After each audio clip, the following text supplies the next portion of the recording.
Hoje, o presidente Lula confirmou que vai indicar o advogado Cristiano Zanin para o Supremo Tribunal Federal. E sobre esse assunto, a gente conversa agora com o jurista César Dario Mariano. Doutor, bem-vindo mais uma vez ao Jornal Jovem Pan. Boa noite.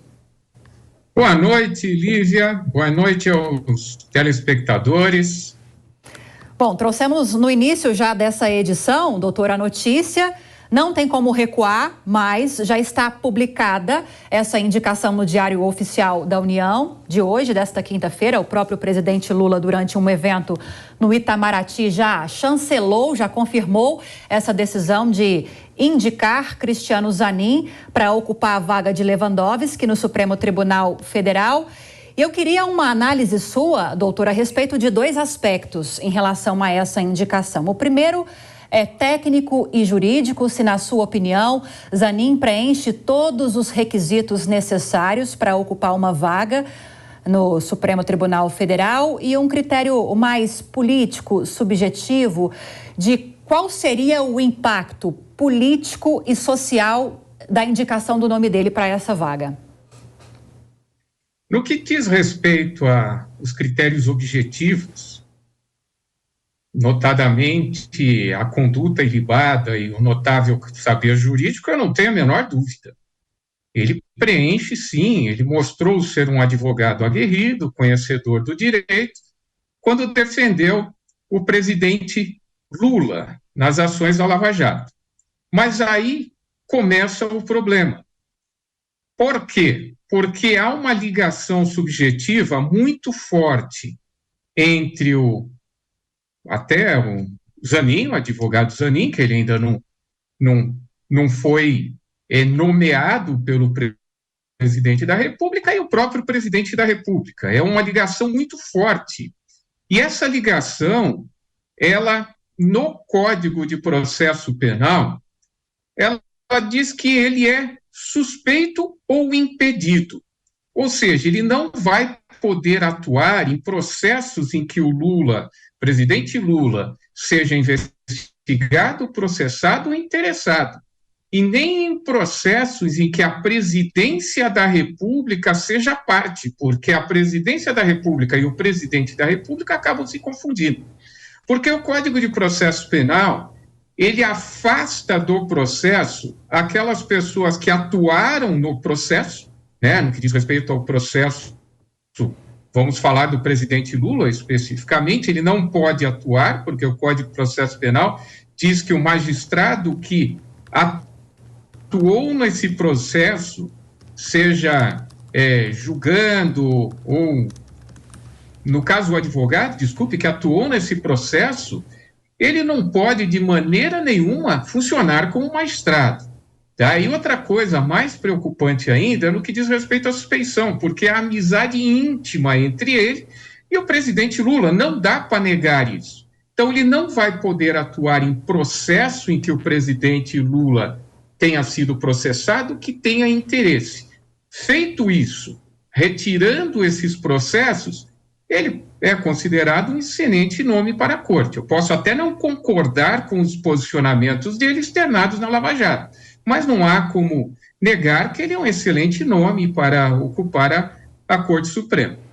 Ainda nessa questão que o senhor levantou, doutor, a respeito de processos sobre os quais ele teria algum tipo de envolvimento, ainda que não direto, essa possibilidade de ele se declarar suspeito, me parece que ele vai herdar Zanin. A gente está levando em consideração que a sabatina vai resultar em uma indicação chancelada pelo Senado, né? Inclusive o próprio presidente do Senado, nós exibimos aqui hoje nessa edição um trechinho de uma entrevista dele, Rodrigo Pacheco, dizendo que acredita que não haverá nenhum tipo de dificuldade, nem na CCJ, nem no plenário do Senado, para que Zanin seja confirmado, aprovado nessas sabatinas. Então, já levando-se em consideração que haverá essa aprovação e que ele será efetivamente nomeado para esse cargo deixado por Lewandowski no Supremo Tribunal Federal.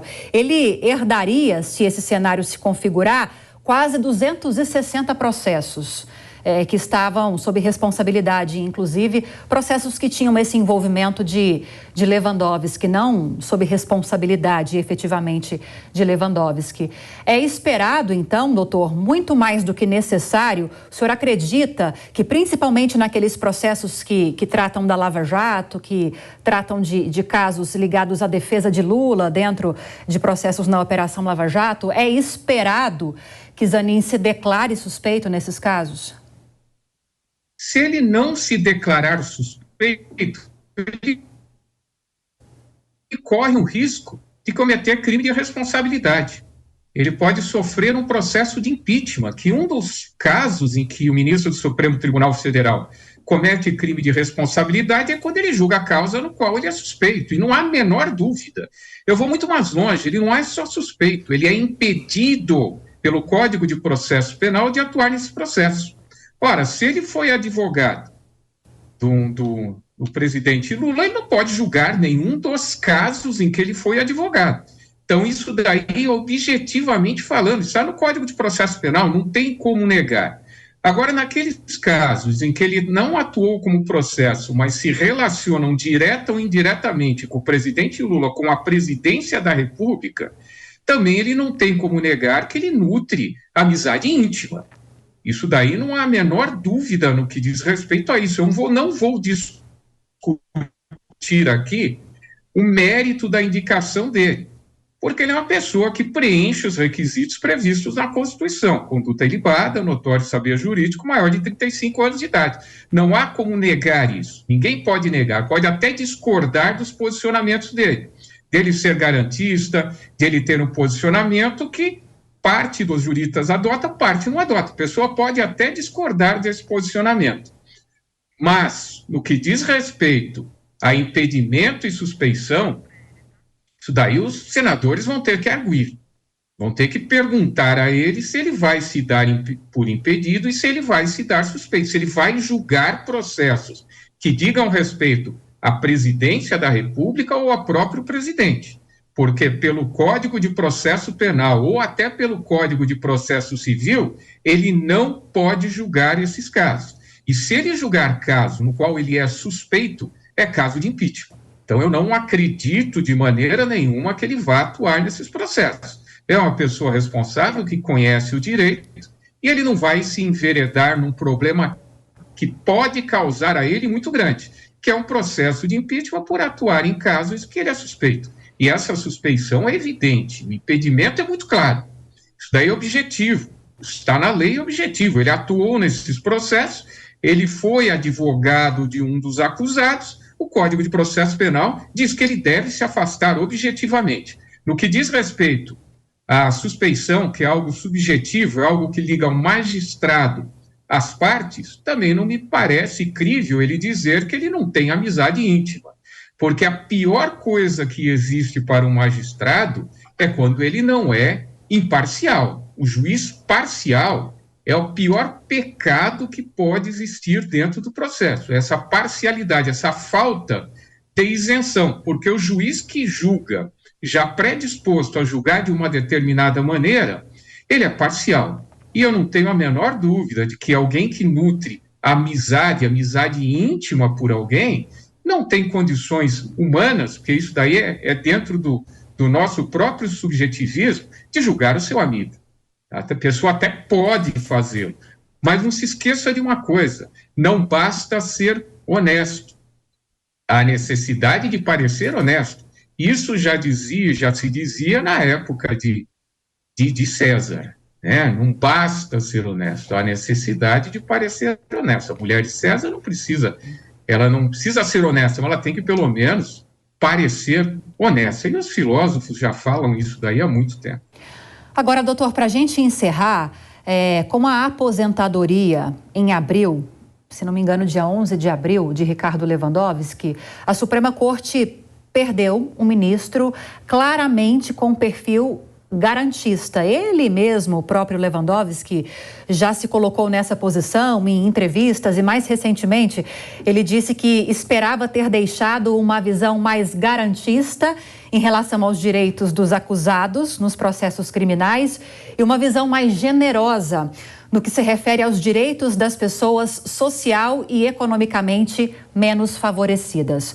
Pensando nessa questão, nesse cenário, o que podemos esperar de Cristiano Zanin, se esse perfil é a expectativa em relação à atuação dele, se ele deve ter esse perfil mais garantista e se isso se configurar, como fica a dinâmica, a composição da Suprema Corte em relação a essas questões?